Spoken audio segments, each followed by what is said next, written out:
It's something I shared earlier with someone. I've done this, and it works really well. We call it staged fermentation. So I use about 12 pounds of sugar, and I've got 5 gallons of water, and of course I've got my nutrient and my yeast.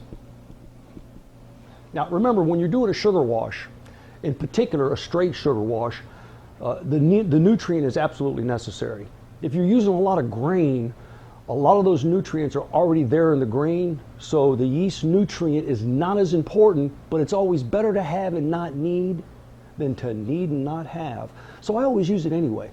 So I just offer that to you. Okay, so we've got this.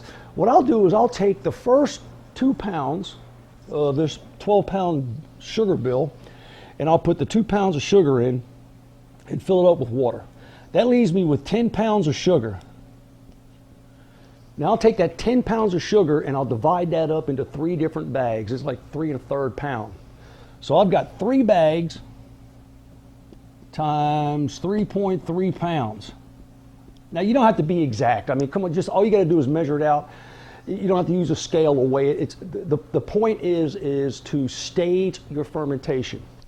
So I'll add my nutrient, my yeast, the 5 gallons, and the 1 pound of sugar, and I'll let that get going. Now the purpose behind this is, what I'm trying to do is I'm trying to develop that yeast. It's in that anaerobic phase. I'm just trying to develop that yeast colony, and I'm trying to make it as strong as I can and make it as vibrant as I can. So with that yeast nutrient, it does that, and that thing starts to work. It'll slow down because there's only so much sugar there.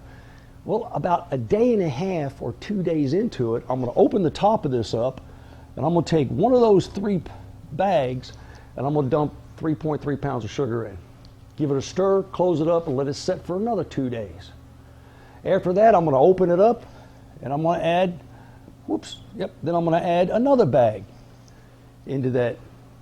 And then after about 2 or 3 days, I'm going to add the last bag into there. What I'm actually doing is I'm exciting that yeast. To me, I don't know, maybe it's more of a psychological thing, but I have found that when you do the staged fermentation, you keep a viable yeast colony extremely happy and excited because you introduce more food. They go nuts again, they go through a minor anaerobic phase again, and they get started and they start to multiply and they just go crazy.